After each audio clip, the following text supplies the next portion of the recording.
मतमसिदा मचानिपा डेविडना lucky box अदुबो हांदोरकपा हौरकपदा मास्टर एलेना बॉक्स अदु हांदोकपा लेपखो हाइदुना हाइरकलमि। मसिदगी डेविडना एलेनदा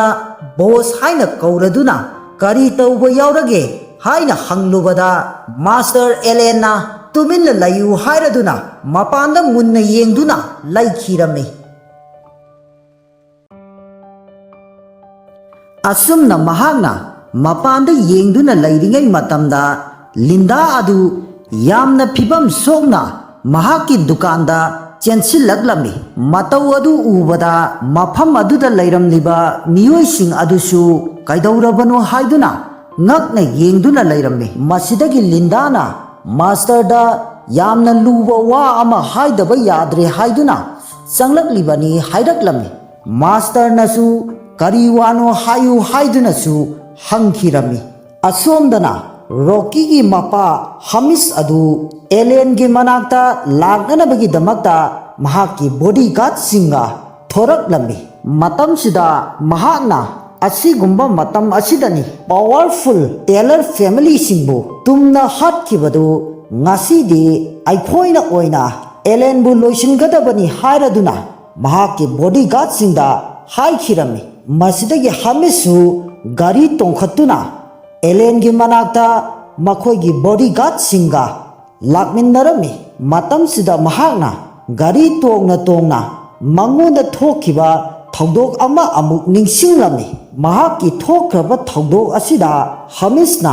एपेक्स कंपनी असि कनानो हाइदुना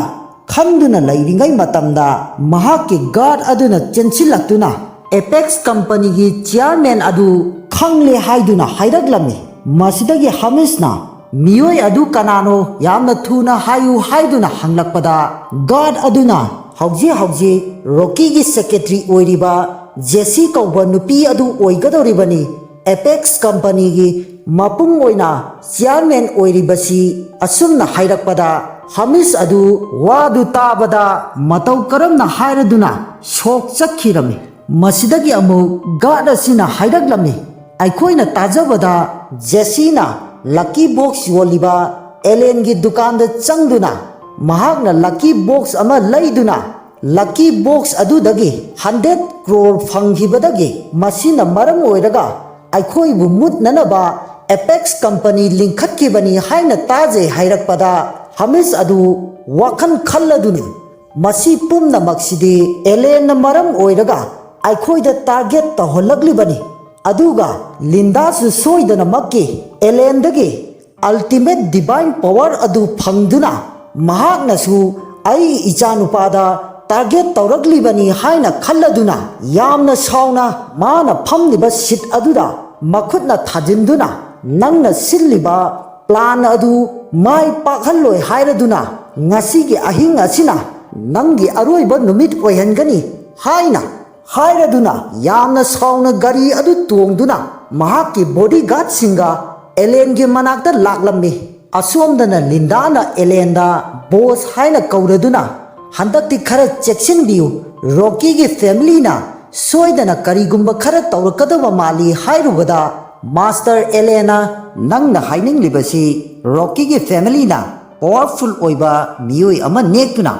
आइबु थीबा लाकले हाइबसी मसी नत्रा हाइना हाइरकपदा लिंदानासु माने हाइरदुना मसी पुमनमक्सी आइना मरम ओइरगा थोहनबनी। अदुना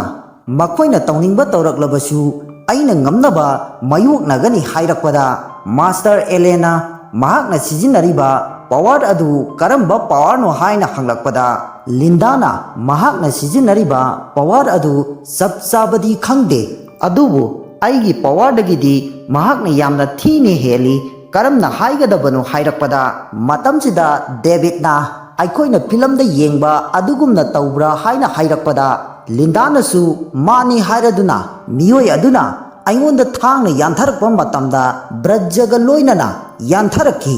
मदु आइना फनकना ngaktoknaba honaki अदुबु आइगी शक्ति असिनदी मायोकनबा ngamखिदे हाइरकपदा डेविडना हौजिक मतमदबु असिगुम्बा मियोय असि रियल लाइफ दबु लाइब्रा हाइदुनसु यामना पखतना हंगलकलमी। मसिदगी लिंदाना अमु आइना master दगी फंगजखिबा Divine Ultimate Power Book adu ahing amada aina phajana auraikidabana maram oiraga mayoknaba ngamkidabani masigidamakta ngakpiyu haidunasu master da haijaraduna handakti tha ama chupna phajana aurairaba matungda makoiga amuk hana soidanamaki mayoknage hairaklame masidagi Master Elena madugidamaktadi thoina warunu ahing amagi mahainabu haina hairakpada masidagi Lindana adu oirabasu master gi damaktadi thawai tharabasu thana makha tana mayok nakigani hairaklammi adubu master nadi Linda da haujiki oinadi nang matik sadri haiduna haikhirami asomdana Shanghai Scott family gi Rocky amadi mahaki bodyguard singa Master Ellen gi lucky box yoliba mafam asida laklammi mahaki bodyguard singsu Makutta khulai amamam paiduna garidagi kumtharuptuna chenthoknaraklammi masidagi Rocky-na mahakki master da Ellen lairiba mafam adubu taktuna sangminnaraklammi master nasu mafam kadaidano haiduna koyeng yengduna sangsilaklammi masidagi Rocky-na master da khudomina thinduna masida lairiba dukan asida mahak soidana lairamgani hainaringai matamda Rocky gi mapa Hamis adusu yokshillaklammi masidagi mahakna garidagi kumtharuptuna mahakki machanupa amadi master gi manak tamna sangsilaklammi matamsida mahakki machanupana pabungsu laklabra haiduna yamna harauna kaujerami masidagi mapanasu lakle hairaduna aikhoigi Scott family da atamnana miyoi amana singnarakpa taragadi karigi lakloidoribano hairaduna mahakki bodyguard singda lauraduna hairaklammi ngasige ahing asidi siba changba pumnamak mayoknaduna lanthengnagabani hairakpada bodyguard sing adunasu mayoknagani haidunasu hairaklammi matamsida master na Hamista hairaklammi aina lairingai matamda nakhoigi Scott family da kananasu natu nam sokpa yaro haidunasu hairaklammi Hamisnasu madugidamakta yamna thagachari hairaduna master bu lairabadi aikhoina amuk kanabu kirugadabano hairakpada master na amuk sangsara sida aibu namthaba ngamba miyoi amata poktri kanana aibu maithiba piba ngamgani hairamlaga master adu Ellen ge manak tamna Rocky amadi Hamis ki bodyguard singa loinana sangsilaklammi asumna makhoi mayamna Ellen gi manak tamna changsillaktuna master na mahakki matungda innarakliba miyoi sing adubu khamnaduna hairaklammi Rocky da attack toramba nupi adugi energy adu haujik aingonda sanin khara phangba ngamle aduna nupi adusu mafam asida laire haiduna hairakpada Rocky nasu soidana lairamgani hainasu hairaklammi masidagi master na nakhoi mafam asida lairamu ai ithanta hana changduna yenglukige hairakpada Hamis nasu section na changbiu hairaklammi masidagi Rocky nasu makhoibu amara tawduna hattaba yadabani soidana makhoibu loisinbiu haidunasu hairaklammi masidagi master adu Ellen gi lucky box yoliba dukan adu tamna sangsilaklammi mahakna asumna changsilakpada nongtaktagi Ellen na hairaklammi yellow line lairiba madudagi hena changsilakanu yellow line adugi mapanda layu haiduna hairaklammi masidagi master na kanano aigi nakong mayada ngangliba nangbu hairakpada David adu dukan adudagi chenthoraktuna karamba miyoi oiba jano khalladuna chepthaduna master da yenglaklammi masidagi master na David pu ubada nahakla Ellen hairibasi haina hanglaklammi David su magak nomduna lairingaida mahakki mapa adu chenthoraktuna David pu mana paiduna amuk chingsinkhirami tauriba matau asida master amadi Hamis adu khoirang khosaunarami matamsida amuk David ki makhura adu thoraktuna kanano khangingduna chepthaduna amuk yenglaklammi masidagi master na nahakla Ellen hairibasi hairaduna amukkasu hanglaklammi masidagi David ki makhura na ꯃꯍꯥꯛꯀꯤ ꯅꯨꯄꯤꯕꯨ ꯀꯧꯔꯗꯨꯅ ꯇꯁꯦꯡꯅ ꯃꯈꯣꯏꯗꯤ ꯃꯤ ꯃꯌꯥꯝ ꯑꯃ ꯄꯨꯗꯨꯅꯁꯨ ꯂꯥꯛꯂꯦ ꯍꯥꯏꯗꯨꯅ ꯍꯥꯏꯔꯨꯕꯗ ꯃꯍꯥꯛꯀꯤ ꯅꯨꯄꯤꯅ ꯃꯅꯥ ꯄꯥꯏꯗꯨꯅ ꯑꯃꯨꯛ ꯆꯤꯡꯁꯤꯟꯈꯤꯔꯝꯃꯤ꯫ ꯃꯈꯣꯏꯒꯤ ꯃꯇꯧꯁꯤꯗ ꯃꯥꯁꯇꯔ ꯑꯗꯨꯁꯨ ꯌꯥꯝꯅ ꯁꯥꯎꯔꯗꯨꯅ ꯑꯦꯂꯦꯟꯒꯤ ꯗꯨꯀꯥꯟ ꯑꯗꯨꯗ ꯌꯦꯂꯣ ꯂꯥꯏꯟ ꯑꯗꯨꯕꯨ ꯀꯥꯟꯁꯤꯟꯗꯨꯅ ꯆꯪꯒꯦ ꯇꯧꯔꯛꯂꯝꯃꯤ꯫ ꯃꯍꯥꯛꯅ ꯑꯁꯨꯝꯅ ꯀꯥꯟꯁꯤꯟꯗꯨꯅ ꯆꯪꯒꯦ ꯇꯧꯔꯛꯄꯗ ꯅꯣꯡꯊꯛꯇꯒꯤ ꯑꯃꯨꯛ ꯑꯦꯂꯦꯟꯅ ꯍꯥꯏꯔꯛꯂꯝꯃꯤ, ꯃꯐꯝ ꯑꯁꯤꯗ ꯄꯥꯋꯔꯐꯨꯜ ꯑꯣꯏꯕ ꯐꯠꯇꯕ ꯃꯤ ꯆꯪꯕ ꯌꯥꯗꯦ꯫ ꯀꯔꯤꯒꯨꯝꯕ ꯅꯪꯅ ꯌꯦꯂꯣ ꯂꯥꯏꯟ ꯕꯣꯛꯁ ꯑꯁꯤꯒꯤ ꯃꯅꯨꯡꯗ ꯆꯪꯂꯛꯂꯒꯗꯤ ꯅꯍꯥꯛ ꯍꯤꯡꯅ ꯍꯟꯕ ꯉꯝꯂꯣꯏ ꯍꯥꯏꯔꯛꯄꯗ ꯃꯥꯁꯇꯔ ꯑꯗꯨ ꯉꯁꯥꯏꯗꯒꯤ ꯑꯩꯒꯤ ꯅꯥꯀꯣꯡ ꯃꯌꯥꯗ ꯉꯥꯡꯂꯤꯕ ꯃꯤꯑꯣꯏ ꯅꯍꯥꯛ ꯀꯅꯥꯅꯣ ꯍꯥꯏꯗꯨꯅ ꯍꯪꯗꯨꯅ ꯂꯩꯔꯤꯉꯩꯗ ꯂꯤꯟꯗꯥ ꯑꯗꯨ ꯗꯨꯀꯥꯟ ꯑꯗꯨꯗꯒꯤ ꯊꯣꯔꯛꯂꯝꯃꯤ꯫ ꯃꯥꯁꯇꯔꯅ ꯂꯤꯟꯗꯥꯕꯨ ꯎꯕꯗ ꯅꯍꯥꯛꯁꯨ ꯂꯩꯔꯝꯂꯦꯗꯅ ꯍꯥꯏꯅ ꯍꯥꯏꯔꯛꯂꯝꯃꯤ꯫ ꯃꯇꯝꯁꯤꯗ ꯑꯦꯂꯦꯟꯁꯨ ꯗꯨꯀꯥꯟ ꯑꯗꯨꯗꯒꯤ ꯊꯣꯔꯛꯂꯝꯃꯤ꯫ ꯑꯦꯂꯦꯟꯅ ꯑꯁꯨꯝꯅ ꯊꯣꯛꯂꯛꯄꯗ ꯃꯍꯥꯛꯄꯨ ꯎꯕꯗ ꯔꯣꯀꯤꯗꯤ ꯄꯥꯈꯠꯄ ꯍꯧꯔꯛꯈꯤꯔꯝꯃꯤ꯫ ꯃꯁꯤꯗꯒꯤ ꯃꯥꯁꯇꯔꯅ ꯅꯍꯥꯛꯂ ꯑꯦꯂꯦꯟ ꯍꯥꯏꯔꯤꯕꯁꯤ ꯍꯥꯏꯅ ꯍꯪꯂꯛꯄꯗ ꯑꯦꯂꯦꯟꯅꯁꯨ ꯃꯥꯅꯤ ꯍꯥꯏꯔꯗꯨꯅ ꯉꯁꯤꯗꯤ ꯅꯍꯥꯛꯀꯤ ꯑꯔꯣꯏꯕ ꯄꯨꯟꯁꯤ ꯋꯥꯔꯤꯁꯨ ꯑꯣꯏꯒꯅꯤ ꯍꯥꯏꯅ ꯍꯥꯏꯔꯛꯂꯝꯃꯤ꯫ ꯃꯇꯝꯁꯤꯗ ꯔꯣꯀꯤꯗꯤ ꯑꯦꯂꯦꯟꯕꯨ ꯎꯕꯗ ꯄꯥꯈꯠꯂꯗꯨꯅ ꯃꯄꯥꯕꯨ ꯀꯧꯔꯗꯨꯅ ꯀꯔꯤꯒꯤꯅꯣ ꯈꯪꯗꯦ ꯃꯍꯥꯛꯄꯨ ꯍꯦꯛ ꯎꯕꯒ ꯍꯥꯏꯐꯝ ꯈꯪꯗꯕ ꯑꯀꯤꯕ ꯃꯌꯥꯝ ꯑꯃ ꯐꯥꯎꯏ ꯍꯥꯏꯔꯗꯨꯅ ꯃꯍꯥꯛꯀꯤ ꯕꯣꯗꯤꯒꯥꯔꯗꯁꯤꯡꯗ ꯅꯈꯣꯏ ꯃꯌꯥꯝ ꯑꯩꯈꯣꯏꯒꯤ ꯃꯥꯡꯗ ꯂꯦꯞꯇꯨꯅ ꯑꯩꯕꯨ ꯄ꯭ꯔꯣꯇꯦꯛ ꯇꯧ ꯍꯥꯏꯗꯨꯅ ꯍꯥꯏꯈꯤꯔꯝꯃꯤ꯫ ꯃꯇꯝꯁꯤꯗ ꯃꯄꯥꯅꯁꯨ ꯋꯥꯈꯜ ꯑꯃ ꯈꯜꯂꯝꯃꯤ꯫ ꯃꯍꯥꯛꯅ ꯑꯍꯤꯡ ꯑꯃꯗ ꯄꯥꯋꯔꯐꯨꯜ ꯑꯣꯏꯔꯕ ꯇꯦꯂꯔ ꯐꯦꯃꯤꯂꯤꯕꯨ ꯇꯨꯝꯅ ꯃꯨꯊꯠꯈꯤꯕ ꯃꯤꯑꯣꯏ ꯑꯁꯤꯗꯤ ꯍꯧꯖꯤꯛ ꯐꯥꯎꯕ ꯅꯍꯥ ꯑꯣꯏꯗꯨꯅ ꯂꯩꯔꯤ꯫ ꯀꯔꯤꯒꯨꯝꯕ ꯑꯩꯈꯣꯏꯅ ꯈꯪꯗꯕ ꯑꯁꯣꯏꯕ ꯈꯔꯗꯤ ꯂꯩꯔꯦ ꯍꯥꯏꯔꯗꯨꯅ ꯑꯩꯈꯣꯏ ꯃꯐꯝ ꯑꯁꯤꯗ ꯂꯩꯕꯗ ꯁꯦꯐ ꯑꯣꯏꯔꯣꯏ ꯍꯥꯏꯔꯗꯨꯅ ꯃꯍꯥꯛꯀꯤ ꯕꯣꯗꯤꯒꯥꯔꯗꯁꯤꯡꯗ ꯄ꯭ꯔꯣꯇꯦꯛ ꯇꯧ ꯍꯥꯏꯔꯝꯂꯒ ꯔꯣꯀꯤ ꯑꯃꯗꯤ ꯍꯥꯃꯤꯁ ꯑꯗꯨ ꯒꯥꯔꯤ ꯃꯅꯨꯡꯗ ꯆꯦꯟꯁꯤꯟꯗꯨꯅ ꯇꯣꯡꯗꯨꯅ ꯂꯣꯠꯇꯨꯅ ꯂꯩꯈꯤꯔꯝꯃꯤ꯫ ꯃꯁꯤꯗꯒꯤ ꯔꯣꯀꯤꯅ ꯑꯃꯨꯛ ꯃꯍꯥꯛꯀꯤ ꯕꯣꯗꯤꯒꯥꯔꯗꯁꯤꯡꯕꯨ ꯀꯧꯗꯨꯅ ꯃꯐꯝ ꯑꯗꯨꯗ ꯀꯩꯗꯧꯔꯤꯕꯅꯣ, ꯑꯩꯈꯣꯏꯕꯨ ꯄ꯭ꯔꯣꯇꯦꯛ ꯇꯧꯔꯨ ꯂꯥꯎ, ꯒꯥꯔꯤ ꯑꯁꯤꯕꯨ ꯀꯣꯏꯁꯤꯟꯗꯨꯅ ꯑꯩꯍꯥꯛꯄꯨ ꯁꯦꯐ ꯇꯧꯅꯅꯕꯒꯤꯗꯃꯛꯇ ꯂꯩꯌꯨ ꯍꯥꯏꯗꯨꯅ ꯍꯥꯏꯈꯤꯔꯝꯃꯤ꯫ ꯃꯁꯤꯗꯒꯤ ꯕꯣꯗꯤꯒꯥꯔꯗꯁꯤꯡ ꯑꯗꯨꯅꯁꯨ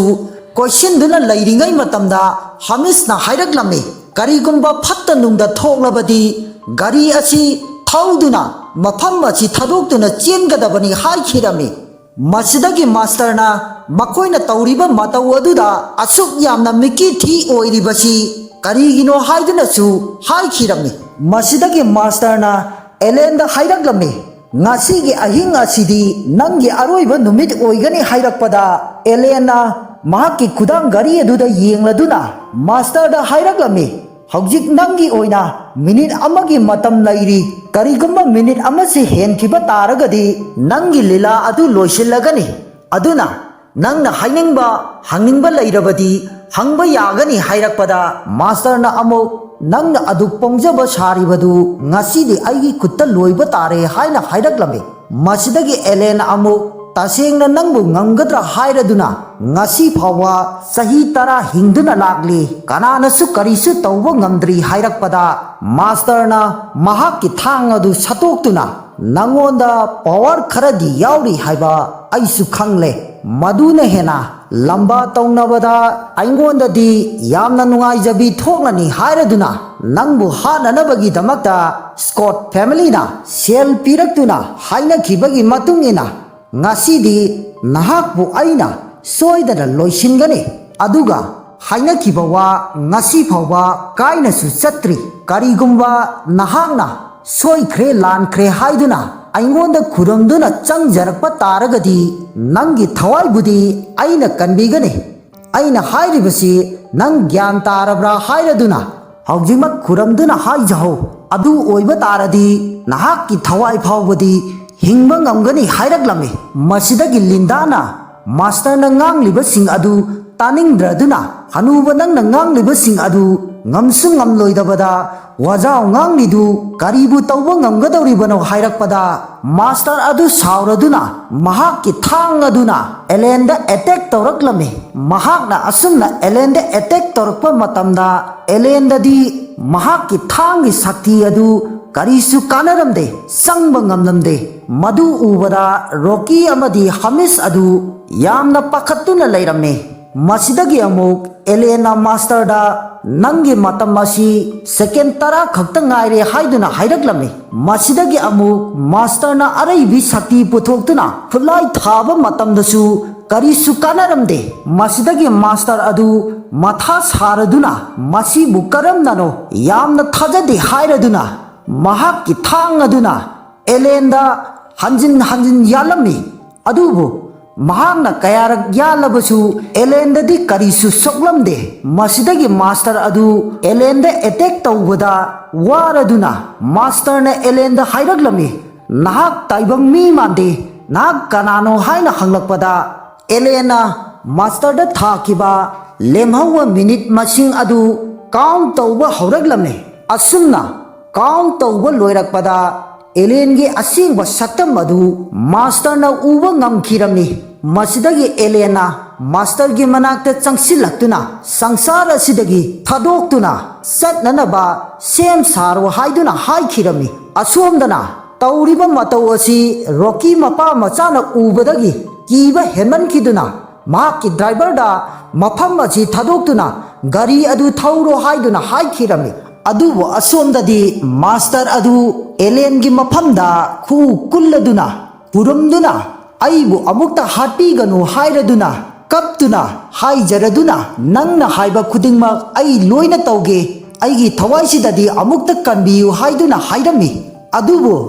elenadi master na hairibo wa adu tabiramde masidagi mahangna makhutta power ama puthoktuna master gi makokta chaina pibadagi master adu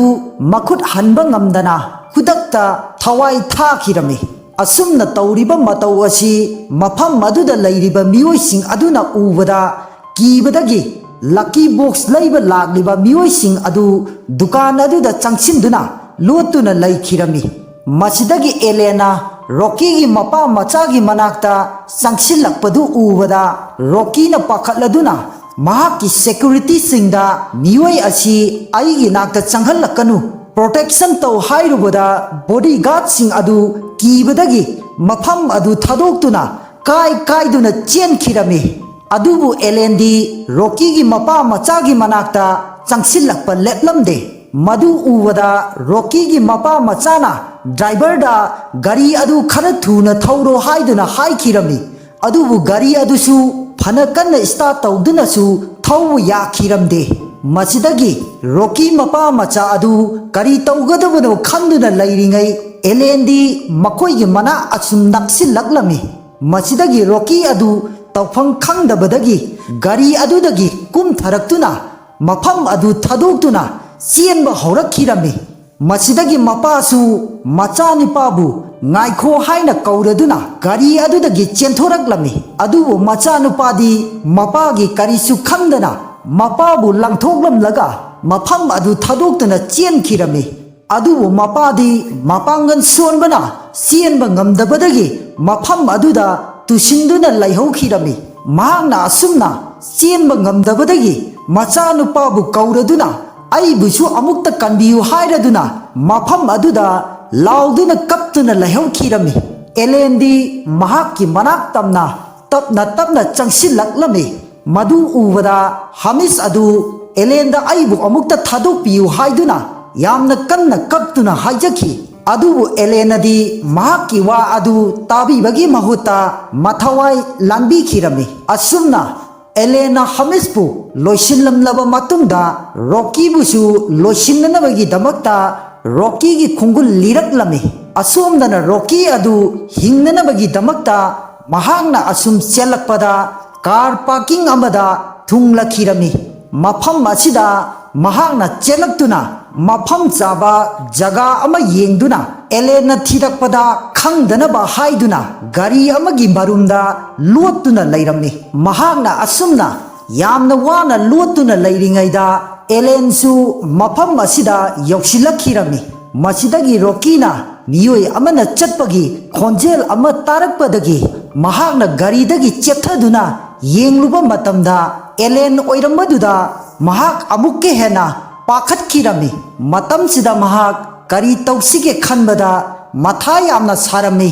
अदुबु एलेनदी महाकी मनाक्ता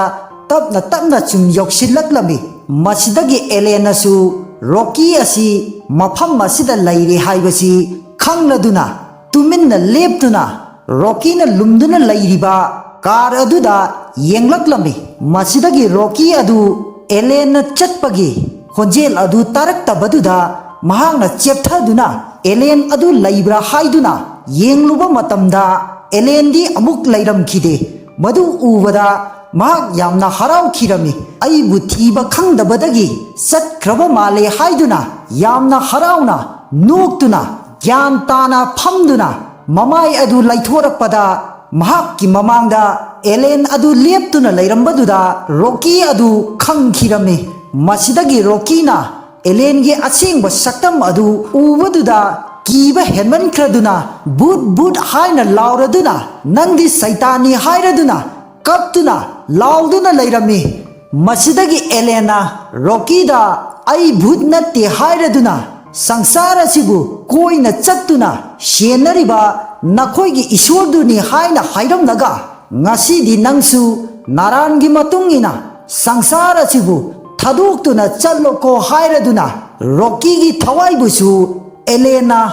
लौबी खिरमी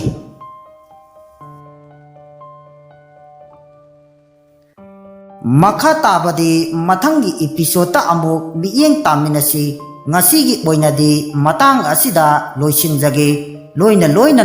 channel asibu subscribe tawdaba yauragadi subscribe tawsin biramo channel asibu support tawbibu oina masina maram oiraga makha tana video semba matamda aingondasu thauna ama oinanabagi damakta karigumba drama asida wahai watada asuiba ahenba awatpa yauragasu अपांगबनी खंदुना ngakpinaba haidunasु amuk hanna ikoknona kurumduna haijari masi hairaga mayamdagi kainanaba amuk hanna kurumjari।